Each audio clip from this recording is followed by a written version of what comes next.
Just like this crystal, some things that are dark are not actually negative. 99% of your problems are gonna go away if you just integrate your dark side, if you just start owning parts of you that you deem unvaluable, that you deem unworthy. If you just literally start owning those parts of you, most of your problems will be solved, including people pleasing, including feeling stuck, including not going after your dreams, feeling powerless, feeling victimized. Any kind of problem that you have that pertains to victim mentality or feeling like something else outside of you has any power over you is linked and tied to your dark side, and linked and tied to the fact that you are rejecting parts of you and not owning the parts that you believe are bad and negative, which it's not that they're bad, okay? Those parts can be very helpful if you learn to own them and integrate them into the wholeness of your being in the right way. And recently I've been really kind of, I don't want to say obsessed, but I just became very interested in like discovering the dark side. Like I just like black everything, in case the black nails don't say, just I want black everywhere. And what I realized is it's such a protective quality, and so many of the problems that we experience are literally a result of not owning this victim mentality, people pleasing, boundary issues. You know, when you start owning the parts of you that you believe are bad, what starts to happen, and the way to do this, and just my experience, is being authentic.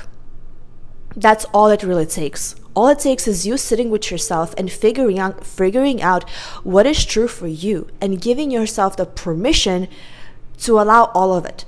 Literally all of it. Whether you are feeling like you are angry, whether you are feeling like you are mad, you are sad, you are hurt, you are jealous, whatever that is. And it's not about projecting it onto other people. The dark side, the darkness, the evil emotions only become evil if you externalize them, if you put them onto other people, if you act them out. But if you don't act them out, you simply validate them, you allow them to have a voice and purpose, then they don't become evil, they become good. For example, if you are angry at someone or you're feeling a type of way, it's just a sense of boundary that you can express in a respectful manner. You're not people pleasing, but you're not hurting others, right? The empath and the narcissist. And I think that the empath and the narcissist are really one and the same. They're the same thing. They're both wounded. They're just on the opposite ends of managing and dealing with the same emotions. And that would be a whole another video. But empaths and narcissists have the same core wounding of feeling like they're not good enough. They have to prove themselves in some way, right? The empaths have to give up themselves. The narcissists have to manipulate. So both of these people are unhealed versions. The healed version is balanced. It's in the middle. And sometimes I think if you are an empath, or if you're sensitive, or if you are afraid of owning your dark side, at least for me, I was afraid that I will become narcissistic, that I will become egoic. And, you know, I think you only become that if you don't address the core issues. Like if you are an empath and you go and you flip and you kind of become a little bit narcissistic, which can happen, it's because you're trying to go about life and ignore your core wounding, which is being seen, being validated, validating yourself, not needing external validation, not needing to prove yourself to anyone ever again, right? You don't need that. That's where the healing comes, and that's where the owning of your dark side comes in, and that's where all of your problems literally are gonna like vanish like a magical bubble. Because once you own your dark side, you become authentic. What happens is you validate yourself, right? You understand that every single emotion that you have is valid. It's okay to feel like this. You understand that your boundaries, your anger, like the sacred rage, is so key, valid, important, and it deserves to have a voice. Your boundaries, your emotions deserve to be expressed, validated, of course, in a safe way. I'm not saying, again, not lashing out at people. Journal, go scream, go take a boxing class, do some breath work, cry about it, laugh about it, go to a rock concert and scream, okay? Do something. But those emotions deserve to have a voice. And also, again, expressing it with other people, telling the person how you actually feel without blaming them. Because that's the key. If you are going around the world and you're saying, this person made me feel this way, because of you, I am like this, because of them, I am like this, you are taking your life, you're taking your power, and you're putting it into the hands of other people. But the key is to understand that these people simply triggered something within you. It's owning all of that. It's owning your emotions and taking responsibility for them and saying, I feel this way. When you do this, which is, by the way, this is a very useful trick in a relationship. If you are ever in a relationship of any kind, when someone does something and you feel angry or hurt, don't say, you hurt me. Say, I feel hurt when you do this. Because the truth is that that person is just being themselves, right? They're acting from their own sense of consciousness, and it triggers something in you. And if you don't like the things that that person triggers in you, right, maybe it's not the best match. I'm completely off of a rant right now, but again, back to the topic, right? I really started exploring this because I've been obsessed with dark side. It really is just the dark side. My guy, women, it's this part of you that is raw and unapologetic. And it quite honestly is a bit savage. But it only appears to be savage at first when you first flip from being super nice and super kind. You can sometimes overdo it at first and become a little bit too savage, a little bit too polarizing, and kind of inconsiderate. But once you get enough of this feeling of being kind of like a dog let off a leash, for lack of better analogy, then you kind of come back to the center and you find balance, and you understand that you can be expressive with your boundaries, but in a balanced way. And there's so much protection in that. There's so much freedom in that. There's so much embodiment and peace. Because, for example, with me, my external circumstances were the same the last few months. And within those few months, I have experienced very different kind of situations within myself, within my experience, without changing anything in my external circumstance. I went from feeling victimized and hating it. I went from wanting it to change completely to actually feeling like, you know what? I'm actually quite happy where I am. I don't feel like anything needs to change in my life. I feel like everything is exactly the way it needs to be. And I don't always have all the reasons for it, and you don't always have to like it. I think also, I don't know about you, but I had this belief that you have to like everything.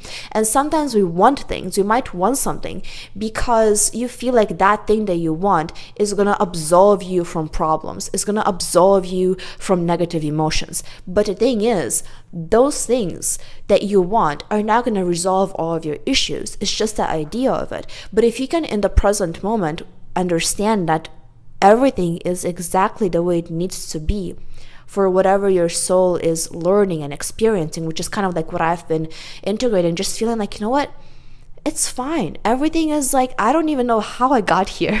I'll be honest with you, I don't even know how I got here. I did not charge my phone, so my phone has decided it is bedtime. My phone just died, so welcome back. In perspective, what does it even mean to be bad? Like, what does it even mean? Define the word bad guy or bad girl. Who are they? They're confident, right? Like, the first thing that comes to my mind is confidence, audacity, unapologetic expression, and they don't even have bad intentions. Like, when you say bad boy, bad girl, those are not the people with negative intentions. So as long as their intentions are good, you're not projecting anything onto other people. It's just about allowing yourself to be defined and labeled as bad or as someone that is not considered to be good according to your own standards. Because really, we're only working with your own standards here. There's no one definition in society that excludes what is personally for you going to be classified as owning your darkness. It's different for each person, and it can be as sneaky as even going after your dreams, owning your passions and your love and the things that you actually want to do with all of your heart. You can be defining as that would require you to become bad and own your dark side. In fact, I think owning your dark side is an unwritten prerequisite for a lot of the things that we want to accomplish in this life, because it requires boundaries. It requires you going against the opinions of other people. It requires you not people pleasing but self pleasing. It requires saying no. Those things are a requirement for you to say yes to yourself, and yes to your own dreams, and yes to your own dream life, and all the things that are meant for you. And also you're saying yes to God, yes to creation. I'm only using the word God because there's something higher than you that orchestrates everything and gives you these desires, and those desires want to be felt, experienced, and created in three-dimensional reality. It's almost like being happy requires you owning that side, because you cannot be fully happy, authentically happy, because for the longest time I thought I was happy. But it's not that I was happy, but I was high happy, because there was a lot of things that I was not owning, and I didn't even look at it. Okay, I did not want to look at that. There's a lot of things that I don't need to talk about, that I just didn't want to look at. I didn't want to deal with it. And so I said, okay, I am just always happy. And it's happiness, but you always feel like something is missing, like a part of you is missing. There's a sense of emptiness. And that emptiness can only be filled with you connecting with yourself. That's the only thing that's going to fill that void and give you happiness. And it comes with sitting with yourself. And I've been doing a lot of self-reflection recently. I think today things have been clicking in my brain of why I've been doing things, why I've been creating content, all of it. In fact, I wasn't even going to create content. I was going to disappear off of the internet. But here I am, okay? I can't, it's a habit I can't break. But so you do have to be willing to look at yourself, and you have to be willing to be okay with certain people not approving you, and expressing yourself in a way that's honest and unapologetic. Again, not necessarily lashing out at people, being considerate, but at the same time, being considerate of yourself too, not just the other people. You'll feel more comfortable with owning your dark side, owning those parts of you that you have suppressed and rejected and deemed as negative, because you know what? They're not actually negative. Because those parts of you, it's not that they're negative, they just want to be loved. That part of you that is confident, that is unapologetic, that is going after your dreams, that is seeking to do everything that your heart desires to do, it's not evil. It's not evil. It just wants to be happy, and it wants to be owned, and it wants to be felt. And that can only happen if you allow it to happen. And if you allow yourself to adapt a new identity. And I feel I've been so immersed. I don't know what happened. I've just become obsessed with this, and I allowed myself to really go down that rabbit hole of experiencing what is it like to be the bad person, but again, without acting on it. That's the most important thing. Do not by any means think that it means doing something evil towards anyone else, because it doesn't. It's just that our brain somewhere in here, some screws have been screwed up in the wrong ways from our childhood, and we believe that if we say no, or if we stand up for ourselves, or if we set a boundary, then somehow other person getting mad or angry or upset that we didn't people please them, but we stood up for ourselves, because this is our responsibility to do that. If you stood up for you, which is your responsibility to be here for you, and some other human got offended, well, that's their problem to deal with. I'm sorry, I'm not responsible for you getting mad about the fact that I set boundaries about my own body or my own life. Excuse me. My body, my life, my boundaries. If you're not happy with it, I don't know what to tell you. This should not concern you. Live your life. Please let me live my life. I do not understand. Some people are weird, okay? And again, it's not your fault that you feel this way, but it is your responsibility to overcome that and to be willing to make the change, because no one's going to make the change for you. It's going to happen when you are okay with sitting with the cringe, sitting with the discomfort, and eventually the more you do this consciously, And what helps me is to visualize it in my head, because sometimes it's kind of like an autopilot. Sometimes, I don't know if this happens for you, but it was happening for me, where like I would say, oh, okay, next time for sure, if this happens, I will say no, I will set a boundary. But I almost like I couldn't do it. It was just every time someone would ask me, the old people pleaser would come in. So I would start to visualize. I would say in my head, I would rescript what happened. I would say, I think it's called like the revision technique, but anyways, you rescript the situation that happened where you people pleased or you were nice, and you pretend what if you already had boundaries, solid sense of self, authentic, unapologetic, raw, powerful. The dark is so powerful, like when used right? What if you already were that? How would you have responded instead?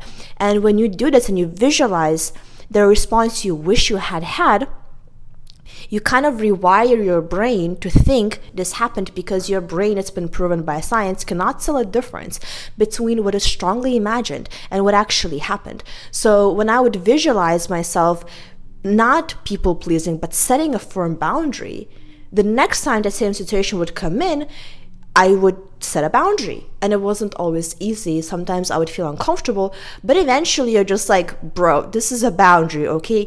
Please get your emotions over it. Like it's your ego. I'm sorry. I'm not here to stroke your ego. Stroke your own ego. People should stroke their own egos. It's not your job to please anyone else's ego. Please your own ego, okay? So I hope that this video helped you to become more friends with this dark side of you and understand that it's not actually dark. It's good, it's very helpful, it's powerful, it's protective, and it's here to help you. It's part of you, okay? Dark and light both exist, okay?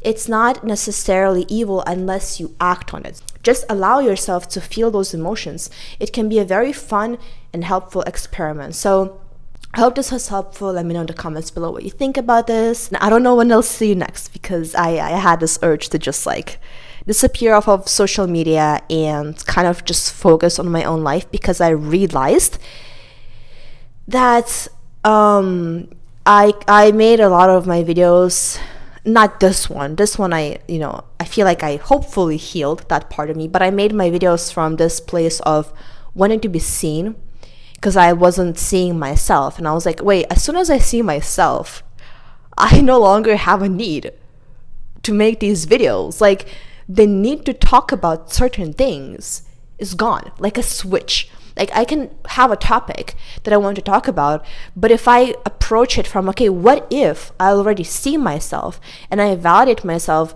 and it's healed, it's like the desire to make a video is gone. So I'm making this video from a place of like, you know what, maybe I don't have a need to make this video from this wounded place, but I still very much enjoy making videos, and I hope that this does help somebody. Yeah, sending you lots of love.